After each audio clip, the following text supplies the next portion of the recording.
Hello, Radha Gopalam here. మీరెవరండి? రాధా, నేనే నాన్నని, జస్టిస్ జగన్నాథాన్ని. హలో నాన్నగారు, బాగున్నారా? ఆ చూడు, ఓ అర్జెంట్ పని పడింది. ఫోన్లో చెప్పేది కాదు, నువ్వు వెంటనే హైదరాబాద్ రావాలి. ఓ అరగంటలో ఫ్లైట్ ఉంది. నాన్నగారు, అమ్మకేమైనా? అదేం లేదులేమ్మా, అంతా బానే ఉన్నారు. It's about a case. నువ్వు వెంటనే బయలుదేరు. సరే. మా నాన్నగారు హైదరాబాద్ నుంచి ఏదో కేసు గురించట అర్జెంట్ గా బయలుదేరమ్మన్నారు. అలాగా? ఊరికే పిలవరుగా, నువ్వు వెళ్ళిరా అమ్మా. ఈయన ఎక్కడికి వెళ్లారో ఎక్కడున్నారో. నువ్వు పద ముందు, వాడు వచ్చాక నేను చెప్తాగా. ప్లైన్ కు టైం లేదంటున్నావు, వాడా కోపంగా వెళ్ళాడు.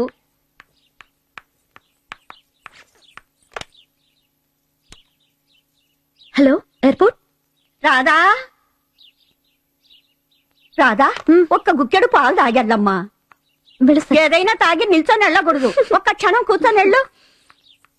వస్తానండి. ఓ మై గాడ్, రేపు కేసుంది. నా తరఫున వాయిదా అడగమని ఆయనతో చెప్పండి. బాయ్. అలాగేనమ్మా, శుభం. జాగ్రత్త.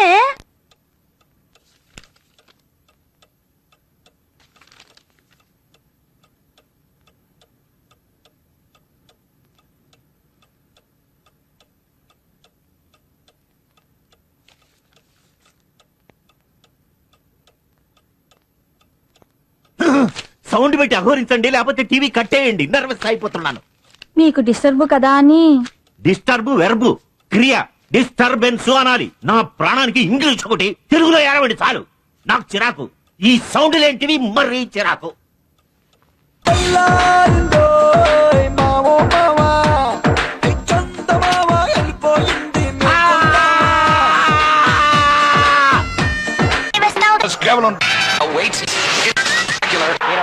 Leather backs and in Florida.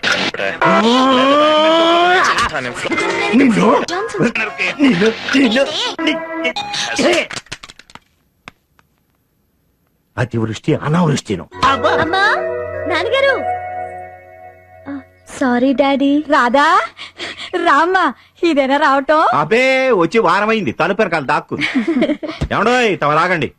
వచ్చిన పని మాట్లాడాక మర్యాదలు. పొద్దుపోయింది కదా, ఏదైనా తింటుందేమో. అవన్నీ ఫ్లైట్ లో పెడతారండి. అయినా తన ఆకలి తప్పులు గమనించే భాగ్యం ఆవిడ గారు మనకి ఇవ్వలేదు కదా. చెప్పండి నాన్నగారు, నిలబడే వింటాను. నాన్నగారు అని పిలవకు. నిన్నిప్పుడు పిలిపించింది కూతురుగా అనుకుంటున్నావేమో. కాదు, ఒక కేసులో సాక్షిగా. రామ్మా, కూర్చో. ఈ చూస్తాను. ప్లీజ్, తమరు లోపలికి అఘోరించి అక్కడ పడేసిన ఫైల్ ఇలా తగలేస్తారా? పోయినేడాది ఒక కుర్రాడు డాక్ బంగ్లాలో నిన్ను రేప్ చేయబోయాడని, నువ్వు వాడిని హడలుగొట్టి తగలబెట్టేంత పని చేశానని చెప్పావు. అవును, గుర్తుంది. వాడి పేరు రజనీకాంత్, ఒక ఎమ్మెల్యే గారు అబ్బాయి. తిరుగుబోతు. అది తెలియక అతని కారెక్కాను. అప్పుడు ఈ దౌర్జన్యం ఎప్పుడు ఎక్కడ జరిగింది? వైజాగ్ భీమ్లీ రోడ్ లో ఒక డాగ్ బంగ్లాలో 2004 జనవరి 1 న్యూ ఇయర్స్ డే.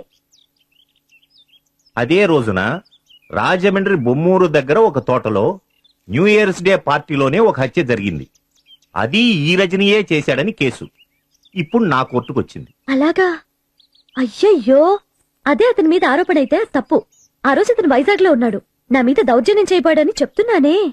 ఆ సంగతి నువ్వు కోర్టులో సాక్ష్యం చెప్పి రుజువు చేస్తే అతను నిర్దోషి అవుతాడు, లేదా ఉరి శిక్ష పడచ్చు. నేను చెప్పింది నిజం నాన్నగారు. అది జరిగిన మర్నాడు నేను మీకు కూడా చెప్పాను కదా. గుర్తుంది.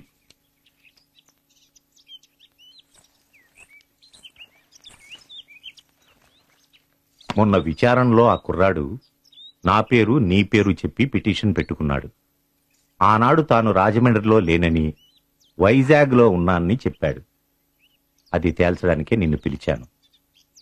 కోర్టులో సాక్ష్యం ఇచ్చి రుజువు చెయ్యగలవా? ష్యూర్. That's my girl. తాగమ్మా, తాగు. 2004 జాన్యువరి 1న ఏం జరిగిందో కోర్టు వారికి తెలియజేయండి. యువర్ ఆనర్, మా తల్లిదండ్రులుండేది హైదరాబాద్ లోనే అయినా నేను వైజాగ్ లో పిఎల్ కోర్స్ చదివాను. జడ్జి గారి అమ్మాయిని అని ఎవరికీ చెప్పకుండా హాస్టల్లో ఉండేదాన్ని. 2004 జనవరి 1న న్యూ ఇయర్స్ డే సెలబ్రేషన్స్ రోజున మేము చాలా మంది విద్యార్థులం, కొందరు లెక్చరర్లు భీమ్లీలో ఒక తోటలో వనభోజనాలు గేమ్స్ పెట్టుకున్నాం. రోజంతా సరదాగా గడిపాం. సాయంత్రం వెలుగుండగానే ఇళ్లకు హాస్టళ్లకు బయలుదేరాం. నా స్కూటర్ స్టార్ట్ కాలేదు. అంతా వెళ్ళిపోయారు. అంతలో ఈ రజనీకాంత్ వచ్చి కారులో దింపుతానన్నాడు. వాన మొదలైంది. చీకటి పడింది. రజనీ కారు ఒక డాక్ బంగ్లా దగ్గర ఆగిపోయింది. రజనీ వాచ్మెన్ కి డబ్బిచ్చి పెట్రోల్ తీసుకురమ్మన్నాడు. తాగిన మత్తులో ఒంటరిగా ఉన్న నన్ను బలవంతం చేయబోయాడు.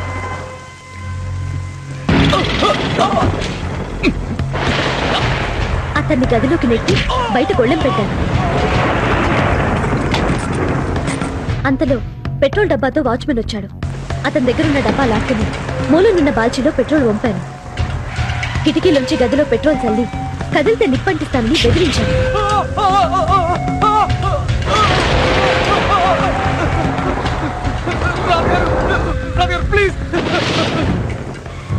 అతని కారులో పెట్రోల్ ట్యాంక్ నిజంగా ఖాళీ అవ్వలేదు. ఆ కారులోనే ఇంటికొచ్చా. ఇంకా సాక్ష్యం కావాలంటే ఆ బంగ్లా వాచ్మెన్ అడగచ్చు. కూర్చో కూర్చో. నమస్తే. ఈ కేసులో నిందితుడు రజనీకాంత్ రాజమండ్రిలో హత్య జరిగిన నాడు తాను విశాఖపట్నం దగ్గర రాదారి బంగళాలో ఉన్నానని చెప్పుకుంటే బెనిఫిట్ ఆఫ్ డౌట్ తో పరిగణించాను.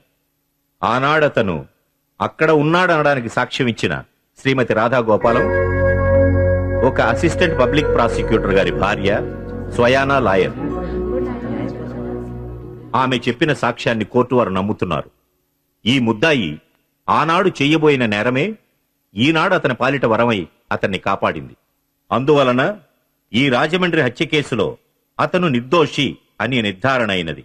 కావున అతడిని విడుదల చేస్తున్నాం.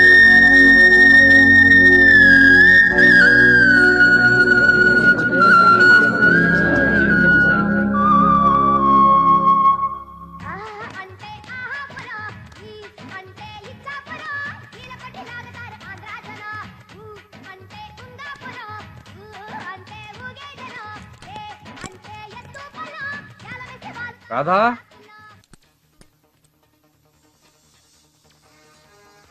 అన్నట్టు రాధ హైదరాబాద్ వెళ్ళిందిరా. వాళ్ళ నాన్న దగ్గర నుంచి ఫోన్ వస్తేను ఏమన్నా తింటావా?